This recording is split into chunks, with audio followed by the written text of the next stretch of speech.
में इतना अपनापन है कि कभी मुझको नहीं लगता है कि भारत के चलते नेपाल को कभी कोई परेशानी होगी। भले ही लोग लैंडलॉक्ड स्टेट नेपाल को कहते हों, लेकिन हमारे साथ जो सीमाएं खुली हुई हैं उसके माध्यम से कहीं से भी संपर्क में, संबंध में, चाहे वो व्यापार हो या लोगों का आना जाना हो, उसमें कभी किसी प्रकार की कठिनाई नहीं आती। लेकिन हाँ, इन सारे मसलों पर जिस प्रकार से भी दोनों मुल्क के लोग, दोनों मुल्क की सरकारें उचित समझें कि आगे बढ़े। लेकिन मैं तो इस अवसर पर विशेष तौर पर यही कहना चाहूँगा कि आप जब इस सेमिनार का आयोजन पटना में कर रहे हैं और यहाँ हो रहा है, तो आखिरकार पर चर्चा न हो तो मैं समझता हूँ कि वो बात पूरी नहीं हुई। इसलिए हमने इस बात का जिक्र किया है। बाकी जितनी बातें उसका उल्लेख इस लिखित भाषण में है, अनेक विषयों की चर्चा है। हम लोगों के यहाँ जो कुछ भी किया जा रहा है, बॉर्डर्स के किनारे हम सड़क बना रहे हैं, 1500 किलोमीटर सड़क बनाने की योजना है। उसका पूरा का पूरा लाभ नेपाल को मिलेगा। ईस्ट वेस्ट कॉरिडोर जो हमारा है उसके साथ कनेक्टिविटी और बेहतर होगी, अनेक स्थानों पर कनेक्टिविटी हो सकेगी, तो उसका लाभ नेपाल को भी होगा। लेकिन दोनों मुल्कों के लोगों के बीच में जो संबंध है वो ऐसा संबंध है कि हमें उसको समझ लेना चाहिए, पहचान लेना चाहिए। और जब दोनों देशों के प्रमुख लोग यहाँ पर बैठे हैं खुले मन से चर्चा करने के लिए, तो मुझे पूरा विश्वास है कि इसका लाभ दोनों देशों को होगा। और नेपाल ने जिस प्रकार से चुनाव में हिस्सा लिया, बहुत प्रकार की बातें हो रही थी, चुनाव को लेकर के कई प्रकार के कयास लगाए जा रहे थे, हिंसा होगी तो क्या होगा, लेकिन नेपाल में जिस प्रकार से ठीक ढंग से चुनाव हुआ है और लोगों को अपना मत व्यक्त करने का अवसर प्राप्त हुआ है, आगे इसके बाद जो भी संविधान का ढांचा नेपाल के लोग स्वीकार करेंगे, वहाँ जो भी सरकार बनती है, मुझे पूरा विश्वास है कि वो सबको साथ लेकर आगे बढ़ेगी और उनकी तरक्की में भारत का भी योगदान होगा। भारत रुख है। मैं इस बात पर जोर देकर कहना चाहता हूं कि कभी अपना विश्वास है कि नेपाल और भारत के बीच में जो सांस्कृतिक संबंध साथ रहेंगे और साथ मिलकर एशिया के और दुनिया के विकास में योगदान करेंगे। भारत यह वहां के नेतृत्व के ऊपर निर्भर करता है, पर बिहार के लोगों के मन में स्थान है, उसको याद करते हुए। और मुझे ऐसा नहीं लगता है कि आपको इस बात के बारे में स्मरण कराना होगा, आप सबके मन में हमेशा रहता है, पुराना संबंध है। तो इस अवसर पर आप सब लोगों का स्वागत है, अभिनंदन है और मुझे पूरा विश्वास है कि बहुत ही उपयुक्त समय पर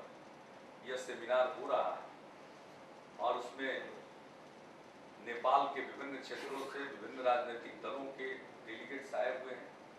यहाँ जिन चीज़ों पर चर्चा करेंगे, और सबसे बड़ी बात है कि यहाँ पर जो बातचीत हो वो खुलकर बातचीत हो। जैसे मैंने एक सवाल को यहाँ पर रखा है, तो अगर खुल करके हम आपस में बातचीत करेंगे तो एक दूसरे के प्रति किसी प्रकार का शक नहीं रहेगा। और मैं तो इतना ही कहूँगा, किसी प्रकार का एक दूसरे के बारे में शक रखने की, मन में शक और शक की बुनियाद पर आगे नहीं बढ़ना चाहिए। आप जब नए युग में प्रवेश कर रहे हैं, भारत को आज़ादी मिले कई दशक बीत गए और इस देश के अंदर कई प्रकार के विवाद हैं, कई प्रकार के मतभेद हैं, लेकिन सब चीज़ों के बावजूद लोकतांत्रिक व्यवस्था में हम समस्याओं का हल ढूंढते हैं और हर प्रकार के कॉन्फ्लिक्ट का समाधान ढूंढते हैं। तो नेपाल एक नए युग में प्रवेश कर रहा है, तो हम आपस में एक दूसरे के प्रति विश्वास और सद्भाव के साथ आगे बढ़ेंगे। और मुझे पूरा विश्वास है कि जो उभरता हुआ परिदृश्य है भारत और नेपाल संबंधों के बीच में इस दौर में, एशिया के विकास में एक मुझको ऐसा लगता है और लोकतंत्र की स्थापना, लोकतंत्र की मजबूती में ये सहायक साबित होगा और हम एक दूसरे का सहयोग करते हुए आगे बढ़ेंगे और फायदा सिर्फ भारत का नहीं है, फायदा सिर्फ बिहार का नहीं है। जितना फायदा भारत और बिहार का होगा उससे कई गुना ज्यादा फायदा नेपाल का होगा और मैं समझता हूं कि अब जो नई परिस्थिति पैदा हुई है, नए दौर में नेपाल प्रवेश कर चुका है, वैसी स्थिति में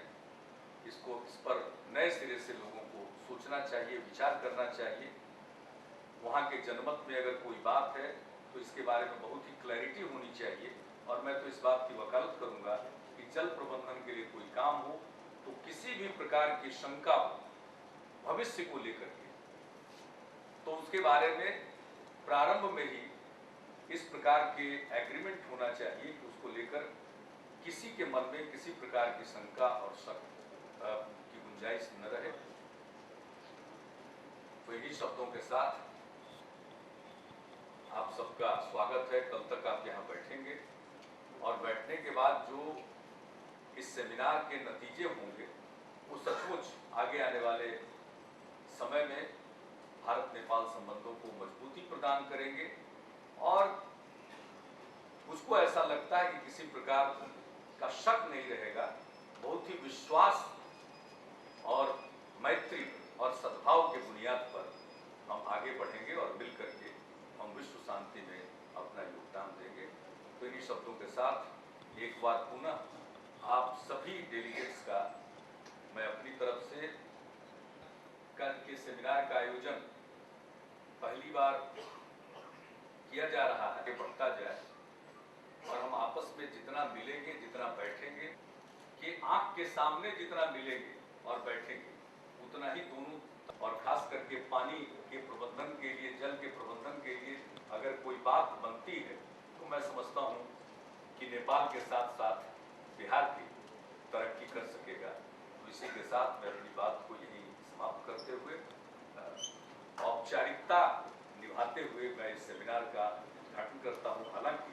सेमिनार में चर्चाएं शुरू हो गई, फिर भी औपचारिक रूप से इसका उद्घाटन